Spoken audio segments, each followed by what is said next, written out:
மக்கள் விரும்பும் Velavan stores, Usman road, T Nagar, Chennai மற்றும் தூத்துக்குடி. விழா காலங்கள் எல்லாம் வேலவன் ஸ்டோர்ஸோடு. நாங்கள் அனைத்து இந்திய அண்ணா திராவிட முன்னேற்ற கழகத்தின் சார்பில் கழகத்துடைய பொதுச்சாளர் எடப்பாடியாக சொன்னார் 4000 கோடி செலவு பண்ண நீங்கள் முதலமைச்சர் பொறுத்தவரையில் வந்து 90%ன்றாரு. உள்ளாட்சித்துறை அமைச்சர் பார்த்தா வந்து 5000 கோடி 4000 கோடியில் 5122 கோடி சொல்கிறாரு. அப்போ வந்து அவர் செலவு பண்ண அவர் சொல்கிறத பார்த்தா 3122 கோடி. அப்போ கணக்கு பார்த்தா 50% தானே வருது. அதான் நான் என்ன சொல்கிறேன், இந்த பிரச்சனைக்கு ஒரு வெள்ளை அறிக்கை கொடுங்க நீங்கள். அப்போ மக்கள் தெளிவுபட்டுருவாங்கல்ல, எவ்வளோ செலவு பண்ணீங்க, எதுக்கு செலவு பண்ணீங்க, அதை வெள்ளரிக்கை கொடுத்துட்டா ஏன் அது கொடுக்கறதுக்கு பயம்? இந்த விடியாத அரசுக்கு ஏன் பயம்னு கேட்குறாங்க. எதுக்கு வந்து பயப்படுறீங்க நீங்கள்? ஒரு வெள்ளை அறிக்கை நீங்கள் கொடுத்துருங்க. நீங்கள் அந்த வெள்ளை அறிக்கை கொடுத்தா கண்டிப்பாக வந்து இதனோட உண்மை தெரியும். ஆனால் உண்மையை மூடி மறைத்து இன்றைக்கி வந்து முழுமையான அளவுக்கு அந்த பணத்தை செலவு பண்ணாமல் செலவு பண்ணது கூட எதுக்குன்னு தெரியாமல் இருக்கிற நிலையில் அதனால் வந்து இன்றைக்கி வந்து ஒரு பாதிப்பு, கடுமையான பாதிப்பு வந்து மக்களுக்கு ஏற்பட்டு மக்கள் துன்பப்படுற நிலைமை தான் இன்றைக்கி இருக்குது.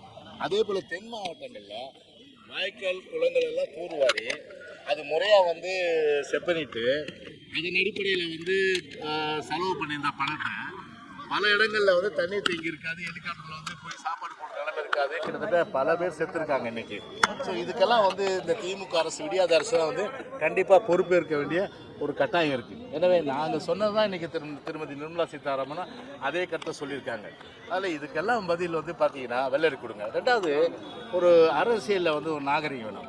ஒரு நேற்று முளைத்த காளான் திரு உதயநிதி, அந்த நேற்று முளைத்த காலனுக்கு வாய் துடுக்கு அதிகம்.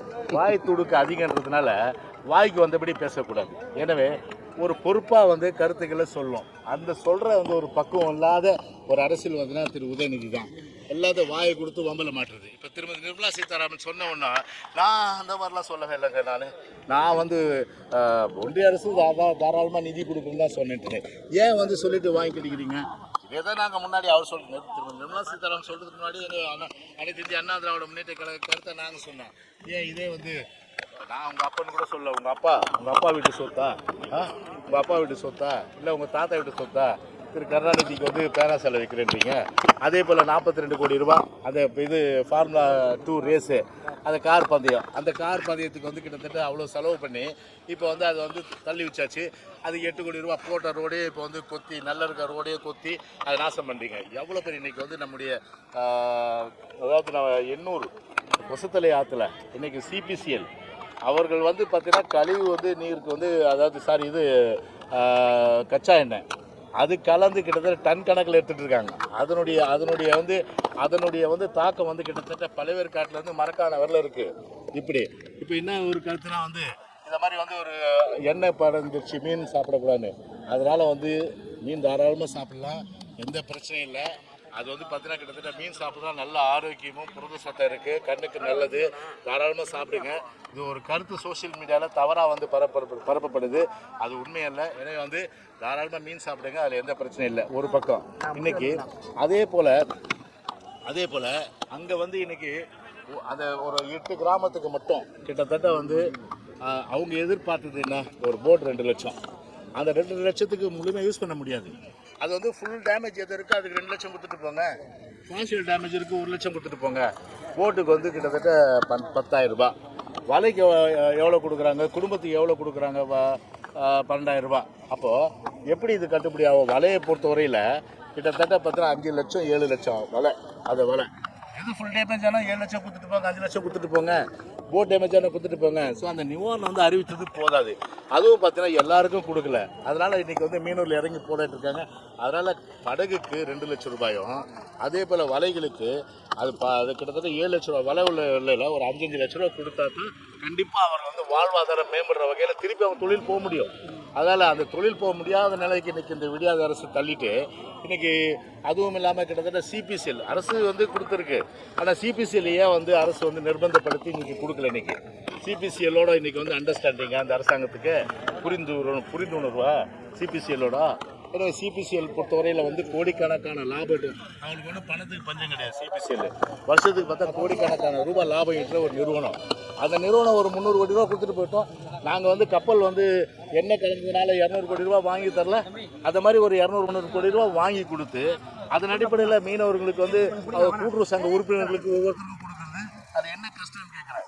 அப்படி இருக்க நிலைமை அதுக்கு வந்து இந்த அமௌண்ட்டு இந்த பணத்தை கொடுக்கறதுக்கு இந்த பணத்தை வாங்கி கொடுக்கறதுக்கு எந்த வக்கு இந்த அரசாங்கத்துக்கு கிடையாது. இன்னொன்று என்னென்னா இவ்வளோ பேசுகிற உதயநிதி ஸ்டாலின் அவங்க அப்பாவை வந்து ஒரு கேள்வி கேளுங்க, இல்லை மறைந்த அவங்க தாத்தா வந்து போயிட்டு அவருடைய நினைவிடத்துக்கு வந்து கேளுங்க, ஏன் தாத்தா நீங்கள் வந்து சென்ட்ரல் மினிஸ்டரில் சென்ட்ரலில் 2007 2013 ஆண்டு காலகட்டத்தில் இருங்க 2013 ஆண்டு காலகட்டத்து வரையில் மத்தியில் நம்ம தானே அமைச்சராக இருந்தோம். நான் உங்கள் தாத்தாவுடைய ஆதரவோடு தானே அன்றைக்கி வந்து சென்ட்ரலில் வந்து மினிஸ்டர் வந்து அன்றைக்கி இருந்துட்டு இருந்தாங்க. ஏன் வந்து தமிழ்நாட்டுக்கு சேர வேண்டிய 13,000 கோடி ரூபாய் நீங்கள் வாங்கி தரல? அந்த 13,000 கோடி வாங்கி கொடுத்துருந்தா தாத்தா இப்போ கஷ்டமே இருந்திருக்கா தாத்தான்னு சொல்லி அவருடைய நினைவிடத்தில் போயிட்டு உதயநிதி போய் கேட்கலாமே. இப்போ இருக்க அவங்க அப்பா கூட கேட்கலாமே, ஏப்பா இது மாதிரி வந்து தாத்தா கிட்ட நீங்கள் சொல்லி அன்றைக்கி வாங்கி தரல, அதனால் தாத்தாவும் தப்பு பண்ணிட்டீங்க அப்பாவும் தப்பு பண்ணிட்டீங்க, இன்றைக்கி நான் மாட்டின் முடிக்கிறேன்னு சொல்லிட்டு இன்றைக்கி இந்த பக்குவம் இல்லாத அரசியல்வாதி நீங்கள் மாட்டின் முடிக்கிறார்.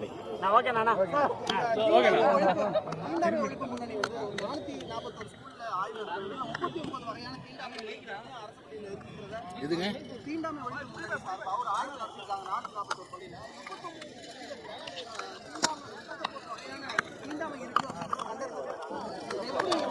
இல்லை, இது வந்து ஆக்சுவலாக அரசை பொறுத்தவரையில் ஒரு அரசை பொறுத்தவரையில் இது கடுமையாக வந்து இது வந்து நடவடிக்கை எடுக்கணும். ஏன்னா இது வந்து அன்டச்சபிலிட்டி வந்து யாரும் ஏற்றுக்க முடியாது. அதுவும் அது வளர்ந்து விட்டு அந்த ஜனநாயக நாட்டில் அது வந்து இன்றைக்கி வந்து ஒரு பக்குவப்பட்ட ஒரு ஒரு சமூகத்தில் இந்த மாதிரி இன்னும் ஆதி காலம் தொட்டு இருக்கிறது உறுதியாக வந்து அதை வந்து ஒழிக்கப்படணும். எனவே அந்த வகையில் வந்து அரசு வந்து கடுமையான நடவடிக்கை எடுத்து எங்கெங்கெல்லாம் இருக்கோ அதெல்லாம் வந்து இரும்பு கரம் கொண்டு அடுக்குங்க. இந்த அரசு வேடிக்கை பார்க்குது. இப்போ பார்த்தீங்கன்னா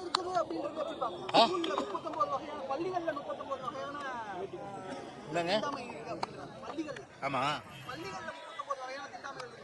இல்லை அதுதான் சொல்கிறேன். பள்ளிக்கல்வித்துறை என்ன பண்ணுது? பள்ளிக்கல்வித்துறை தூங்கிட்டு இருக்கு இன்னைக்கு. அவருக்கு இவர் அன்பில் மகேஷுக்கு வந்து பார்த்தீங்கன்னா உதயநிதியோட சுற்றுறதோட சரி இல்லையா, அவரை பொறுத்தவரை பார்த்தீங்கன்னா அவர் பள்ளிக்கல்வித்துறை கான்சென்ட்ரேட் பண்ணாமல் இல்லை. பள்ளிக்கல்வித்துறை ஒட்டுமொத்த முரண்பாடுனுடைய ஒரு துறைனா அது பள்ளிக்கல்வித்துறை. நேற்று ஒரு ஆர்டர் போடுவாங்க, இன்றைக்கி ஒரு ஆர்டர் போடுவாங்க, நாளைக்கு ஒரு ஆர்டர் போடுவாங்க, அப்புறம் திடீர்னு பார்த்தா 3 ஆர்டர் கேன்சல் பண்ணுவாங்க. இந்த மாதிரி ஒரு முட்டாள் அரசாங்கம், முட்டாள் துறைன்னு பார்த்தா கல்வித்துறை தான். அதாவது இந்த முட்டாள் அரசாங்கத்துக்கு மாட்டிக்கிட்டு மக்கள் வந்து அவசரப்படுறது தான் ரொம்ப வந்து பெரிய கஷ்டம். ஆனால் பள்ளிக்கல்வித்துறை விழிப்பாக இருந்து இதை உடனடியாக இப்போ உதாரணத்துக்கு தென் மாவட்டத்தில் என்னங்க நடந்தது? தென் மாவட்டத்தில் ஒரு கிராமத்தில் வந்து ஒரு வீட்டில் அக்காவும் போட்டு வீடு பூந்து விட்டுனாங்க இல்லையா? இதை மாதிரி வந்து இதெல்லாம் வந்து ஆரம்ப கட்டமே இதெல்லாம் வந்து கண்டறிந்து உடனடியாக வந்து அது மாதிரி அதை வந்து ஒரு சமூகம் ஏற்றுக்கொள்ளாத ஒரு செயலை அபினிஷம், அதாவது ஆரம்ப கட்டத்தில் தடுத்து நிறுத்தினது. அதுக்கு சட்டப்படி நடவடிக்கை எடுத்து இந்த மாதிரி பண்ணால் இந்த தண்டனை தான், அதனால் அப்படி சொல்லி ஒரு பயத்தை உருவாக்கணும். ஆனால் அந்த மாதிரி இல்லாமல் இன்றைக்கி இந்த அரசு மெத்தனை போக்கால கண்டிப்பாக நீங்கள் சொல்கிற மாதிரி ஒரு பிஞ்சு மனசுலேயே இந்த மாதிரி விதைகள் விதைச்சா அது ஆட்டோமேட்டிக்காக அது என்ன ஆகும், பெரிய அளவுக்கு வரும்போது இந்த மாதிரி மாறுபாடுகள் இந்த சமூக கேடுகள்லாம் நிச்சயமாக உருவாகும். எனவே அதை தடுக்க வேண்டிய பொறுப்பு அரசாங்கத்திட்ட இந்த விடியாத அரசு அதெல்லாம் கான்சென்ட்ரேட் பண்ணுற மாதிரி தெரியல. ஓகே, அப்புறம் தம்பி இன்னொரு விஷயம், இப்போ கொஞ்சம்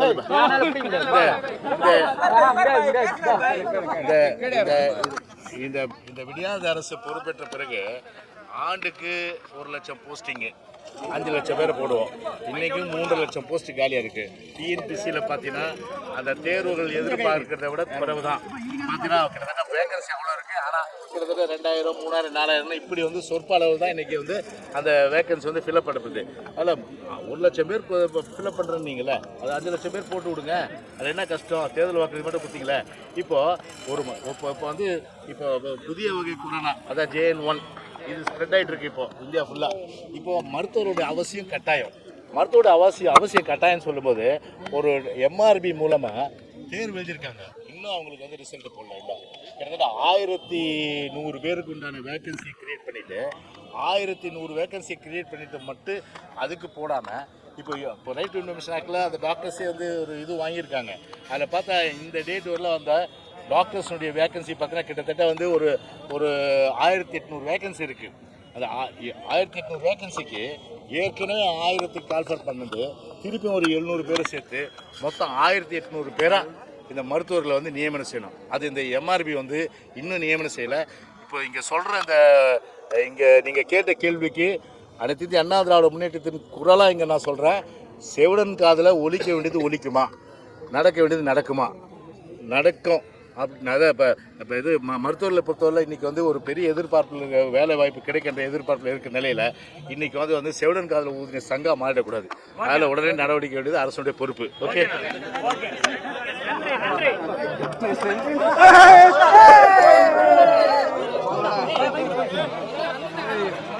ஏய் பா தேடுப்பா, ஏய் தேடுவா.